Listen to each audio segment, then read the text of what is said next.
Fala galera, beleza? Sejam bem-vindos ao canal do professor Fábio William. Mais um vídeo aí no canal, né? Hoje a gente vai estar falando sobre umas questões da banca Verbena para o cargo de técnico de laboratório. Então, concurso aí do Valparaíso, né? Tá bem próximo. Então, separei umas questões para a gente fazer, ver como a banca cobra esse. Como é que cobra os assuntos, né, nesse concurso? Então, antes de mais nada, eu gostaria de pedir para vocês aí curtir o canal, seguir, né? Ativar o sininho. Então, todo final de semana eu vou estar colocando vídeos novos aí, tanto para a área de laboratório, para a área de educação. E antes de a gente iniciar a preparação para concurso público, é muito importante a gente fazer prova da banca, né? Ver como é que a banca cobre esse assunto, até para direcionar a gente na preparação. Então, essas questões vai ser muito boa para a gente ver como é que a banca gosta de cobrar esses assuntos. Beleza? Então, sem mais delongas, vamos lá. Então, a aplicação, né, que é a parte de questões, meu método é os 4A, que é assimilar, aplicar, acrescentar e adaptar, né? A última é o momento que você faz ali o aprofundamento, adaptações. Então, vamos lá. Na questão de aplicação, questão número 1, Prefeitura do Rio Branco de 2024, para técnico de laboratório. Então, peguei todas as questões ali do concurso de Rio Branco, de 2024, recente, né? E vamos lá. Tentem fazer, viu, pessoal? Tentem fazer, marquem a que vocês acham que é correto, pega o caderninho, vai fazendo anotações, que isso aqui são pontos muito importantes, que é o jeito que a banca cobre esse assunto. Então, de biossegurança. A biossegurança é definida como um conjunto de estudos e ações destinadas a prevenir, controlar, reduzir ou eliminar riscos inerentes às atividades que possam comprometer a saúde humana, animal, vegetal e o meio ambiente. Então, olha só, está dando toda a definição de biossegurança, né?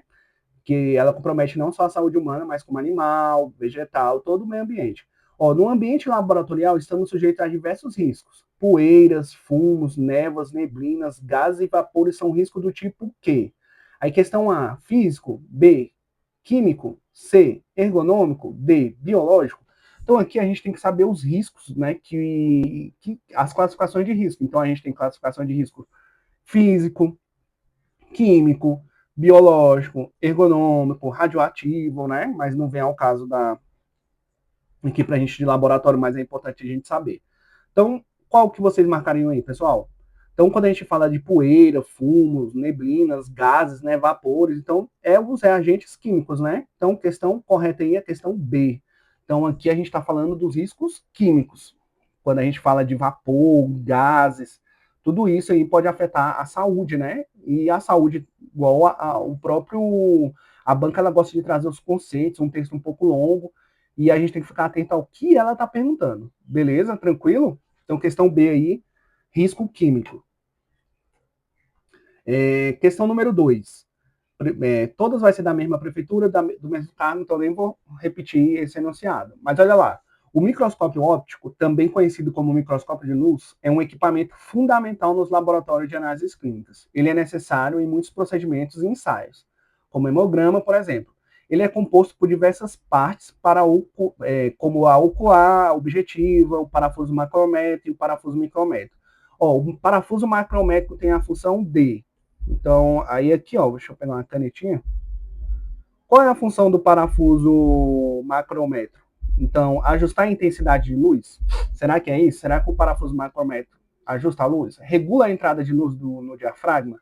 Focaliza o objeto de maneira mais grosseira? Ajusta o objetivo de maior objetivo? Então, pessoal, questão aqui, letra C. Beleza? Vamos lá para o gabarito?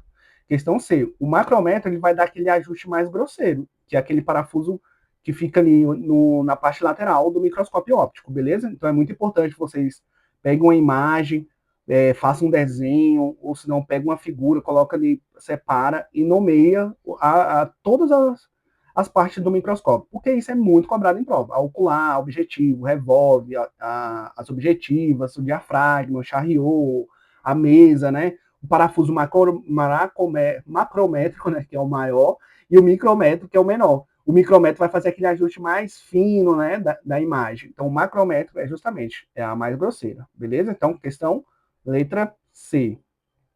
Então, muito importante e muito cobrado em concurso, para técnico de laboratório, vocês precisam saber, conhecer o microscópio, saber qual é a função, saber quais são as partes. Tranquilo? Olha só, agora na parte de hematologia, que está lá no cronograma, né? Conteúdo programático do concurso. Ó, o sangue é um importante tecido circulante pelo corpo. Ele é composto por plasma em células. Aí está falando agora a função. Ó, ele desempenha importantes funções no organismo, dentre elas o transporte de oxigênio e nutrientes a todos os órgãos. Em relação ao transporte de oxigênio, as células responsáveis pelo seu transporte são: letra A, plaquetas; B, linfócitos; C, hemácias; D, os neutrófilos. Pessoal, essa questão aí de graça, né? A gente tem que saber qual é o papel do sangue quando a gente estuda a hematologia, né? A hematologia é uma área que está para vocês estudarem. Então, o sangue ele tem esse papel de transportar os nutrientes para o corpo, né? E quem é que faz esse papel? São as hemácias, né? Então, aqui questão tranquila. Então, vamos ver o gabarito? Letra C, as hemácias. Então, as hemácias, ela é uma célula nucleada, né? Sem o núcleo, e ali vai fazer o transporte dos gases, né? Oxigênio, CO2 também, e vai levar esses gases aí para as células. Tranquilo? Beleza? Questão tranquila, mas a gente tem que ficar atento. Ler direitinho o enunciado sempre vai trazer uma definição, explicando, mas a gente tem que entender o que a banca está perguntando. Questão 4. Um importante parâmetro laboratorial na hematologia analisa o percentual. Olha só, a gente já... Percentual. Lembrou de percentual, a gente, dentro da hematologia, dá mais ou menos para saber o que é.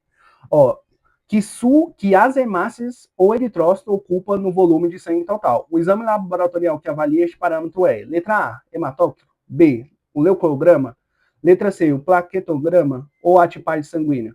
Então, aqui ele quer saber as hemácias, né? Pode ser chamado de hemácias, eritrócitos ou sangue, né? Tudo é o mesmo sinônimo. E ele ocupa um volume de um percentual de hemácias dentro de um volume total. Quando a gente está falando disso, a gente vai imaginar um tubinho aqui de sangue, aí a gente vai ter o total, o percentual de hemácia num sangue total, que no caso aqui fica o plasma, né? Total de plasma, e aqui vai ficar as hemácias. Então aqui é o hematócrito, pessoal. Essa é uma definição muito legal aí para definir esse percentual de hemácias, que a gente tem lá um hematócrito, 45%, que é o total de hemácias dentro do volume de sangue total. Beleza? Então vamos ver o gabarito, se é isso mesmo? Letra A, o hematócrito. Beleza? Tranquilo? Quando falou de percentual, é hematócrito. Quando a gente vai falar ali dessas análises ali dentro do hemograma, a gente tem a análise de série vermelha, né? Que é o eritrograma. Tem a parte de leucócitos também, tem a parte de plaquetas. Então, essa parte do hemograma a gente tem que ir afiado para a prova. Não dá mole. Essa questão aqui, ela é bem extensa. Ela é uma questão para cansar mesmo a pessoa lá no dia, né? Você está cansado, já fez questões de português, raciocínio lógico, legislação. Então, mas é uma questão bem tranquila. É ler tranquilamente, se for preciso ler mais de uma vez. Então, vamos lá, ó. O preparo de soluções é uma prática rotineira nos laboratórios. Para garantir o correto preparo das soluções, a medição exata do volume é necessária. Durante esse processo, é importante considerar a formação do menisco. Então, olha só, menisco. O que é menisco, hein? Quem trabalha na área de laboratório deve saber, mas quem não sabe, a gente já vai falar.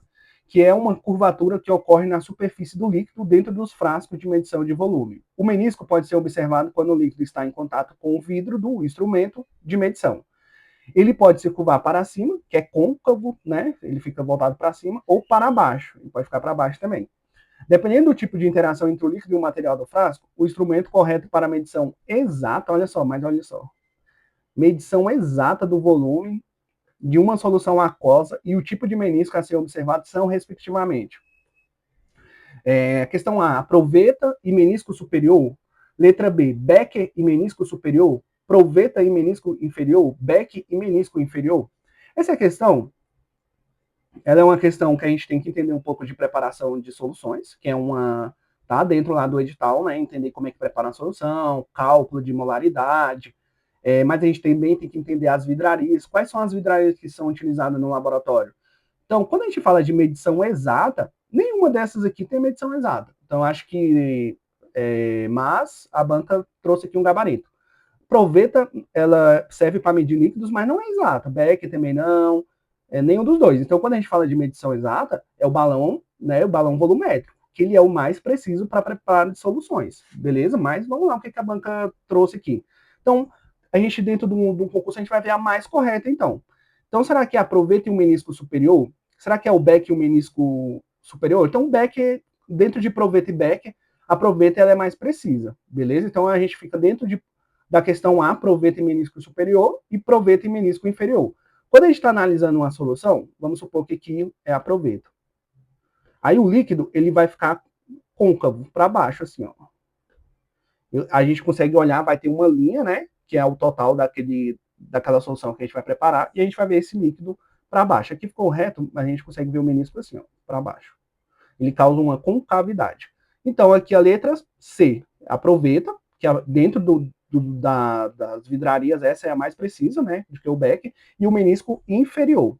Então, gabarito aí, letra C. Lembrando, pessoal, que para preparo de solução a gente tem que analisar questão por questão. Igual eu falei, na minha opinião, por ser uma vidraria exata, seria o balão volumétrico. Mas aqui não tem balão volumétrico, a gente vai para que é mais preciso.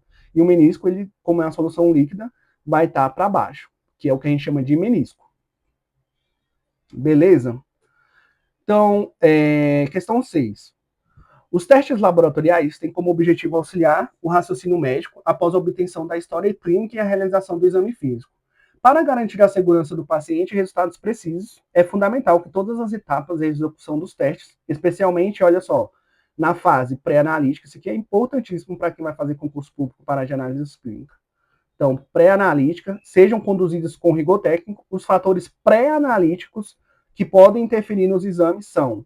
Então, olha só, a gente precisa entender tanto a fase pré-analítica, a fase analítica e a fase pós-analítica. Então a gente precisa compreender quais são as etapas, o que ocorre nessas fases, beleza? Isso vai ajudar a responder esse tipo de questão. Lá está falando da fase pré-analítica. Então, pipetagem correta de insumos e reagentes dos testes, aqui já é a parte analítica, né? Você já está fazendo a pipetagem, então não é essa. Ausência de registro de idade, tempo de jejum e coleta incorreta, validação e liberação do laudo, isso aqui já fez os exames, né? Pós-analítico. Envio do laudo errado para registro. Então, pessoal, aqui como a gente está falando da fase pré-analítica, então é a partir do momento que tem ausência de registro, que é onde você vai fazer a triagem, coleta os dados, pergunta se o paciente está em jejum ou não, e antes, ali no momento da coleta, é a fase pré-analítica. Então, questão letra B. Tranquilo? É uma questão não é tão difícil, mas a gente precisa entender a diferença da fase pré-analítica, analítica e pós-analítica. Então, olha só, fazendo essas questões a gente já consegue ter uma ideia de como a banca verbena cobra. Significa que vai cair assim na prova? Não, mas possa ser que seja uma questão bem parecida. Lógico que a banca vai trazer ali 9 em algumas coisas, mas ela tem um padrão, beleza? Espero que vocês estejam anotando, anotem no material de vocês para direcionar o estudo. Lembrando que a prova já é em março, então a gente tem pouco tempo e muito conteúdo para estudar. Então, questão 7. Uma das amostras mais solicitadas para a coleta nos exames laboratoriais é o sangue. É muito utilizado, né, pessoal? Para várias análises, bioquímica, hematológica. Qual a sequência de opções de uso de anticoagulante, olha só a questão, de anticoagulante para obtenção de sangue total, olha só, sangue total, soro e plasma, respectivamente. Então, respectivamente, seguindo essa ordem. Então, questão A, com anticoagulante e sem anticoagulante. Então, a gente tem que lembrar que o sangue total, para a gente ter a obtenção do sangue total, a gente precisa do anticoagulante. Beleza? Que vai fazer ali que não tenha a coagulação. O soro é sem o anticoagulante, que ali a gente vai ter, o sangue vai coagular, né? E o plasma também é utilizando o anticoagulante. Então, para a gente obter plasma, é utilizando o anticoagulante. Geralmente pode usar o EDTA, né, que é o ácido diamino tetracético, que é muito utilizado para o hemograma. E o soro aqui é sem o anticoagulante, que ali vai estar todos os fatores da coagulação vão ser todos consumidos, né? Então, tranquilo. Então, o sangue total é com anticoagulante, só que o soro não é com anticoagulante, é sem anticoagulante. Então, vamos para B. Com anticoagulante, tá? Também não. Sem anticoagulante, não, o sangue total é com anticoagulante. Letra D, com anticoagulante, sem o anticoagulante e o outro com anticoagulante. Então a questão correta aqui, letra D. Vamos ver se o gabarito é isso mesmo? Letra D, né? Então, entender que o soro não tem um anticoagulante, é o tubo amarelo, né? Ou vermelho, o amarelo com ativador, o gel ativador ali, separador, né? E o sangue total, geralmente, para os exames hematológicos, que é o EDTA, da tampinha roxa. E o plasma pode ser um citrato de sódio, né? A depender do que estiver avaliando. Tranquilo? A questão aí também, com certeza, vai estar lá na prova de vocês. Perguntando sobre essas questões do tubo. É muito cobrado nesses concursos. Agora a gente entra na parte de biomoléculas, né? Então vamos lá, questão 8. Biomoléculas com atividades essenciais para o funcionamento adequado dos processos metabólicos e são encontradas em todas as células vivas. Atuam acelerando as reações do metabolismo e são específicas em relação a seus substratos. Essas biomoléculas são conhecidas como: letra A, enzimas; B, lipídio; C, carboidratos; D, ácido desoxirribonucleico, que é o DNA. Então, aqui é a definição, né, pessoal? É uma biomolécula essencial para a atividade do funcionamento do corpo, né? Processos metabólicos são encontrados em todas as células vivas, atuam acelerando. Então, olha só, acelerando reações do metabolismo. Então, quando a gente fala de, a gente está falando de enzimas. Falou em acelerar uma reação química ou do metabolismo, são as enzimas. Então, vamos confirmar? Questão A. Beleza? Tranquilo? Qualquer dúvida, pessoal, pode colocar aí na mensagem, dúvida, pergunta, comentários, beleza? Não esqueçam de curtir o vídeo, se estiver ajudando vocês de alguma forma, compartilhar com colegas, se inscrever no canal. Questão 9. Agora, olha só que a gente está falando de vários assuntos, né? Olha só como é que é cobrado o perfil da banca. As bactérias são seres unicelulares e procariontes, então trazendo a definição de o que é uma bactéria, né? Fazendo parte do reino Monera, beleza. Hoje, atualmente, está no domínio bactéria, né? Um pouquinho acima do reino tem o domínio bactéria. Elas desempenham funções essenciais no ambiente, como atuar nos ciclos biogeoquímicos, né? Por exemplo, ali no ciclo do nitrogênio, né? E na produção de alimentos e medicamentos. Algumas bactérias também podem ser patogênicas, causando doença. São doenças causadas por bactérias. Típica questão para confundir a gente, né? Então vai trazer doenças causadas por vírus, por bactérias, por fungo. Então a gente precisa saber a diferença, né? Aqui o legal é a gente fazer um quadro. Durante o estudo, faz um quadro, doenças causadas por bactéria, quais são as bactérias, profilaxia, se existe vacina. Então a gente faz esse quadro para doenças causadas por bactéria, por vírus e por fungo. Então isso fica mais fácil na hora da gente fazer revisão. Então a herpes é uma doença causada por bactérias, sífilis e cachumba. Então a cachumba, né, é vírus. A herpes é vírus. Covid-19. Covid-19 é por uma bactéria, pessoal. A Covid-19 é um vírus, né? Deu aí a pandemia, tuberculose, sarampo, cólera, tuberculose, sífilis, candidíase. Candidíase é por protozoário, né? Tricomonas, ó. A candidíase é pela Candida albicans, né? É um fungo que causa ISTs, né? Sífilis, cachumba. Então aí, qual questão que vocês colocariam? Então aqui, pessoal, letra C. Então tem a cólera, né? Tá ali na água, pode estar água contaminada, né? Tuberculose e sífilis. Então, gabarito, letra C. Questão tranquila, mas igual eu falei, a gente precisa saber quais são as doenças causadas por vírus, por bactérias e por fungo. Isso ajuda bastante a gente responder esse tipo de questão. Então, estamos finalizando, pessoal, já nas últimas questões. Questão 10. Questão 10, né? Apesar das várias opções desenvolvidas para diagnosticar parasitose, olha só, agora o tema é parasitose, em seres humanos, como teste sorológico e biópsia, o exame parasitológico das fezes continua sendo importante ferramenta utilizada. Quando observamos ao microscópio, olha só, o que a gente observa no microscópio? Ovos com uma estrutura semelhante a um esporão. O que é um esporão, hein, pessoal? Em uma lâmina preparada com fezes de um indivíduo, isso é um sinal de infestação por esporão. É como se fosse um espinho, assim, né? É uma espícula. Aí a gente tem que lembrar da morfologia. Então, por isso que é importante ler, associar com imagem, Será que é o Necatus americano, letra A, Schistosoma mansoni, Tamoebis stolística, Ascaris lumbricode? Então, olha só, esse parasita ele tem esse esporão, essa espícula, né, que é bem característica. Então, aqui é o Schistosoma mansoni. Então, olha só, em vez de eu trazer o gabarito, eu trouxe uma imagem. A imagem dele aí, olha só, que parece, né, um esporão, que é aquela espícula, aqueles espinhos, né? Beleza? Então, não, quando vocês forem estudar parasitologia, é muito importante, guarde isso, pessoal, é muito importante vocês visualizar cada parasito, que a probabilidade de cair uma figura e perguntar o que é vai ser muito grande. O Ascaris lumbricode, como é que é o desenho, dá uma olhada ali, em Tamoebis stolística, Schistosoma mansoni, Necatus americanos, isso aqui é imagem, parasitologia sem imagem é quase impossível, né? A gente precisa sempre, ou a tela branca, lembrar do ciclo biológico do parasito, ou da imagem, isso vai ajudar vocês bastante na hora de responder as questões. Questão 11, pessoal. Durante a coleta de sangue para a transfusão, o técnico em um laboratório, né, o técnico em laboratório deve seguir procedimentos rigorosos para garantir a segurança do paciente. A aférese, que é um procedimento, né, utiliza o equipamento específico, que é uma máquina de aférese, para o processamento de sangue do doador, sendo que a aférese é um método. Então vamos lá. Primeiro eu vou trazer, tentem fazer essa aí, pessoal, uma questão de hemoterapia, né? Eu cheguei a trabalhar 1 ano na Prefeitura do Valparaíso como técnico de laboratório. Não me recordo lá de fazer transfusão sanguínea, mas eu acho que é uma temática que eles colocam justamente porque é um tema difícil. Às vezes o técnico de análise clínica não trabalha diretamente com essa parte, né, de hemoterapia, mas é importante a gente saber.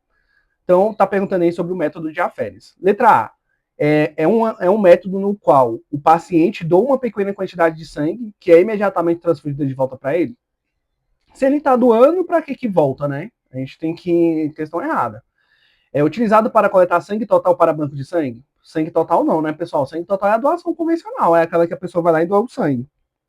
E depois esse sangue é separado por centrifugação, e onde é obtido os componentes, né, que são os hemocomponentes. Plasma, sangue, concentrado de hemácia, plaqueta, a região ali leucoplaquetária, que tem os leucócitos, né, que é o buff code, que é a região leucoplaquetária. Então, essa aí não é para sangue total. Letra D, utilizado para separar os componentes do sangue, como plaquetas, plasma e hemácias. A questão é justamente essa, né? Os componentes ou hemocomponente. Então, questão letra D. Falou de aférese, é utilizado para separar os hemocomponentes, como plasma, plaquetas e hemácia. E o que acontece? É um equipamento, né? É uma máquina de aférese. O paciente ele é selecionado, né, para fazer esse tipo de doação, que é diferente da convencional. Por exemplo, ele quer doar só plasma. Aí esse equipamento vai lá, coleta, retira o sangue do paciente, né, a quantidade ali. Aí o que acontece? As hemácias voltam para o paciente, as plaquetas, e é separado só o plasma. Então é uma boa quantidade para doação de sangue. Mesma coisa para concentrado de hemácia ou para plaquetas. Então é um equipamento que vai fazer a separação desses hemocomponentes. E é muito importante a gente saber também diferenciar o que é um hemocomponente para um hemoderivado. Então pode ser que seja cobrado também dentro desse assunto aí de hemoterapia. Então, o hemocomponente, é igual eu falei, são as plaquetas, são as plasmas, são as hemácias. E os hemoderivados são componentes que são feitos através desses hemocomponentes. Por exemplo, pega o plasma excedente é utilizado para fazer cola de fibrina, que é lá na indústria, né, lá na Hemobras, ou criar fatores da coagulação, que é utilizado para tratamento aí das hemofilias. Mas é um tema muito mais específico que a gente pode estar trabalhando numa próxima aula. Beleza? Mas lembrar aí o que é a aférese. Então, questão letra D, né, o gabarito. E questão 12. Um técnico de laboratório está realizando coloração de grã. Então, a gente, coloração de grã, microbiologia, né? Bactérias. Em uma amostra clínica. Durante o procedimento, ele observa que as células bacterianas colam em roxo. Então, as bactérias colaram em roxo. Essa coloração em roxo deve ser ao fato de, letra A, as bactérias coladas em roxo seriam anaeróbicas, capazes de crescer na presença de oxigênio. A questão de colar em roxo ou em rosa não tem nada a ver com questão de ser anaeróbica, beleza? A coloração de grã, ela é uma técnica, né? Pelo próprio nome grã, foi através da parede celular. Então, as gram positivas, as bactérias gram-positivas ela vai ter uma parede celular mais espessa e a gram-negativa vai ter uma mais fina. Então, o corante, né, que é utilizado, né, nesse procedimento, são utilizados cristal violeta, a safranina, ou eu não lembro mais, faz um tempo que eu não trabalho nessa parte de microbiologia, não sei se é safranina ou é fucsina. Utiliza o mordente, né, também, que é o Lugol ali, é lavado com álcool, e é toda uma técnica, né, tem todo um procedimento, que é importante também vocês estudarem esses tempos, né, de coloração, para uma coloração de grã, principalmente dentro da área de microbiologia.